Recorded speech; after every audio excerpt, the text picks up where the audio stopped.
What is the spiritual lesson or lessons when people manifest a situation where they're exposed to some kind of lying or fraud or dishonesty in business or relationship? So when they get involved in a relationship and the person's a con man or a con woman, what is the spirit? I mean, everything happens for a reason, so there are no accidents, but what from your perspective, what are some of the lessons of that interaction? Well, no one's offering you a lesson because no one has decided where you need to be in relationship where you are. You're the one who is, through life experience, setting the bar for yourself. You're the one who's creating the Vortex version. And so it's only the distance between what you've become and what you're allowing yourself to be that equals your life experience. But the question that you're asking, and it's easy for us to explain it here given the basis that we started with as we began this morning, when you understand that you have a point of attraction, that you have a vibrational grid that you practice. So let's say, for example, this woman that we were describing who sort of feels put upon. She feels that people aren't taking good care of her. She feels that she's being taken advantage of. She has an unworthiness issue that is going on. And unworthiness is such a heavy label to give something, but it's the drum she beats. It's what she practices. So you believe that you're not being honored if you're not being cared for. If you believe that you're being taken advantage of, then law of attraction is going to bring you someone who is looking for someone to take advantage of. You are the perfect person that matches up with that, you see. And so whenever anything happens to you, no matter what manifests, at its basis, at the basis of the reality that you are living is a vibration that has a feeling. So if you will stop and ask yourself, let's say that someone treats you badly and steals from you, what would be the emotion that you would use to describe that? Betrayal. How would that feel? Betrayal. So give other emotional words to that. Betrayal.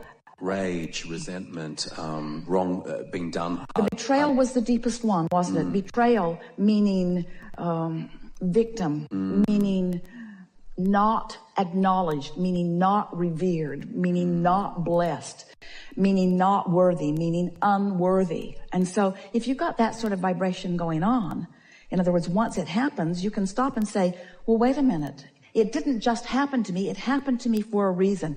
It happened to me for a vibrational reason. It didn't happen to me for a vibrational reason of something that happened 20 years ago or 10 years ago or yesterday. It happened to me for a reason that's still active in my vibration today.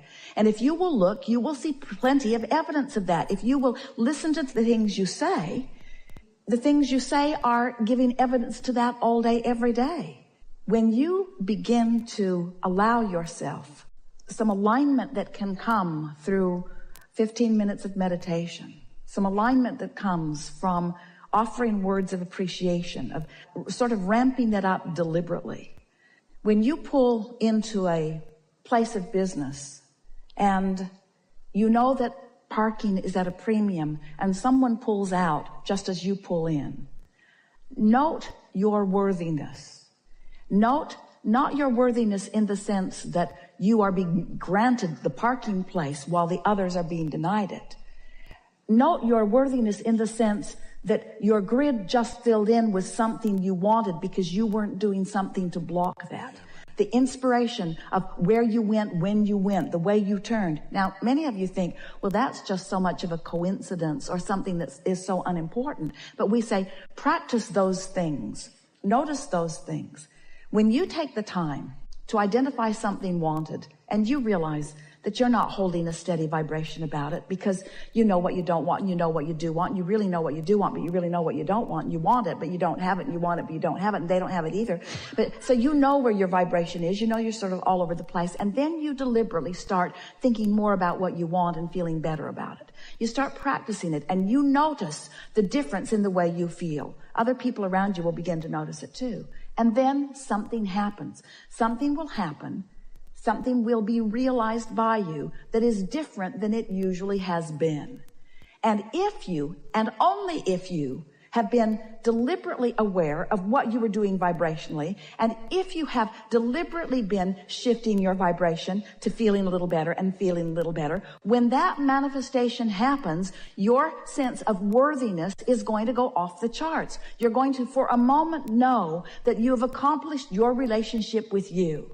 You see, you're never being deprived. There is no one ever withholding good stuff from you. You're the only one who is withholding it. So you're the only one who can render yourself unworthy. You're the only one who can render yourself unlucky. We know it feels to you like others are doing things to you because action is coming at you. Your grid's filling in.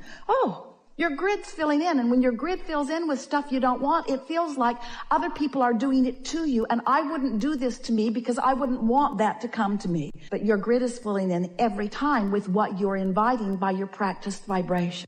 So when you get that, when you discover that, and the only way, we're never encouraging you to walk around noticing the negative emotions that you're feeling and trying to change them, because that's trying to defy law of attraction. When you say, I'm not going to think about that anymore, I'm not going to think about that thing that I'm thinking about, because when I think about that thing that I'm thinking about, then I'm thinking about something I shouldn't be thinking about, and I'm not going to think about that thing that I'm thinking about. You're thinking about that thing that you don't want to think about.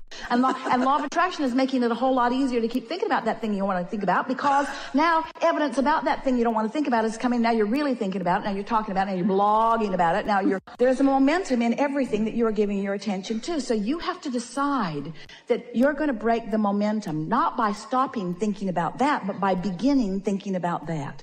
And you can't think too far away from that, because that has enough momentum that it's drawing you to that. So you can't not think about that and start thinking about that. There's too much of a spread. You have to gently, if a train is going 100 miles an hour that way and you want it to go 100 miles an hour that way, you don't want it to happen suddenly.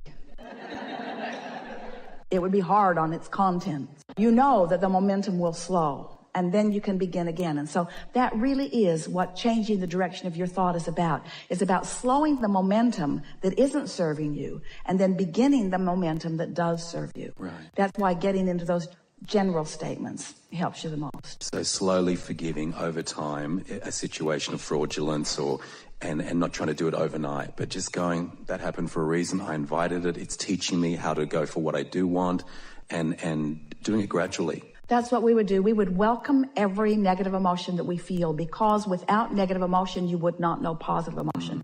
Without knowing what you don't want, you could not know what you do want. And it is all part of the process. This deliberate creating thing is really a wonderful thing. You've all come wanting to mold the clay, and the clay in this case is the energy of your mind, you see. So when you are standing right in the middle of your life experience and you are aware of what you are perceiving, and if you are aware that what you're perceiving isn't pleasing you very much, if you could just take away from this gathering just one law-based, so important thought: it's my perception of this that is hurting me, not what it actually is. Now, we know that feels like a stretch, but if you could start by saying, it's my perception of this that is hurting me.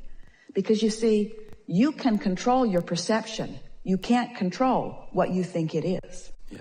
But you can control your perception. You can go more general, or you could think about it less often, or you could think about other things. You have the ability to alter your perception about everything.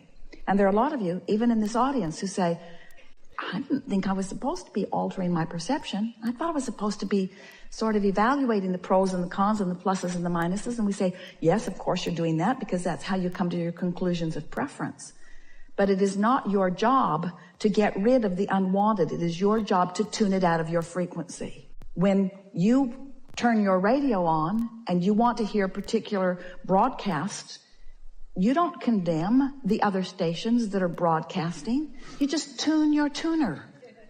You could spend all day, every day, well, I don't want that, and I certainly don't want that, and I certainly don't want that. Just tune the dial to what you do want.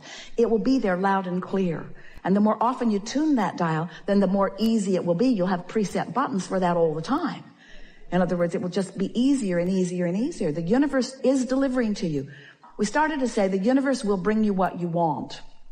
Then we wanted to add to that by saying the universe not only is bringing you what you want, but a better way of saying it is the universe is bringing you what you are broadcasting. And now we want to say even more clearly, the universe is bringing you what you've practiced thinking about. So if you make a decision that you're going to feel differently, it will be easier for you to practice vibrations that will serve you better. There's so much we want to say to you. You can feel the power of your wanting. You can feel the clarity of who you are. And so I want to give you something here that is going to take you into a place that you have not been before. So just relax and enjoy this explanation. It will serve you really, really well. So you are sifting through the variety and you're coming to personal preferences about what you want. And those preferences are being known, acknowledged, and tended to by the larger part of you. And now you have a relationship between you and you, a relationship that you can feel emotionally. If you had not expanded to a new place, you could not feel the discord of not going there. So every bit of negative emotion that you feel is a lovely indicator of your new expansion. Don't you like knowing that? Mm. If you hadn't become this, then this wouldn't feel uncomfortable. And having become this is everything. That's why you came forward, for eternal, joyful expansion. So if there is one thing that if we could zap you with, we would. We can't, so we won't. But we want you to get it anyway. If there's one thing that we would really like you to understand, it's that where you are is perfect, perfect, perfect, perfect, perfect from our point of view. You haven't done something wrong. There is not something that you need to change. Where you stand is in this perfect relationship between a more expanded version of you maybe than you are allowing, but it's perfect where you are because now you get to do something about closing that gap. And that is what life is. If you're worried about what you haven't yet achieved, you got to give that up because there's always going to be way more than you haven't achieved than that you have achieved because you are eternal beings and you're not ever going to get it done. So you must make peace with the never-endedness of the journey. So often our physical friends say, well, when I get over there, when I find that lover, or when I get into that new house, or when I find that job, or when, then I will feel happy. And we say, no, you won't. Because that's a flawed premise that you are operating from. But when you understand that there is always going to be a new perspective by you of the contrast that you're living that will launch you into a more expanded version, and the fact that you have not yet achieved the realization, the filling in the grid, the full manifestation of that expansion is not a bad thing. It's an eternal thing. So make peace with what has not yet manifested. You'll feel better. It's why we start the way we do every single time. Are you enjoying the contrast of your time and place? Do you like the desire that is hatched within you? Do you like that unfulfilled desire? And we want so much for your answer to be yes, especially the unfulfilled desire, especially the stuff that hasn't manifested. I really like that because it means I'm alive and I've expanded and I'm on a journey and I'm going to have the pleasure of closing that gap. And there is nothing in all of the world that is more delicious than the actual visceral feeling of you closing a vibrational gap. It's what you live for. It's what we all live for, you see. You think that Source is done. So often that's the way humans look at it. Well, Source has got it all figured out. You are the extension of that which Source is. And you're stirring it up for the new journey, you see. And the Source within you is reveling in that journey. It is only you that is languishing in your misunderstanding. It is only you that is claiming your unworthiness. It is only you that is choosing to feel inappropriate for not having already accomplished that journey and that one and that one. But when you make peace with this never-ending journey, then you'll start reveling in this negative emotion. Yes, this is guidance too. I love this feeling of discord because if there is a feeling of discord, that means there is a feeling of accord. And while I don't feel like it right now because I'm pretty mad at that guy, I do recognize that I can find that forgiveness that will put love back in my heart because the alternative is a life of misery.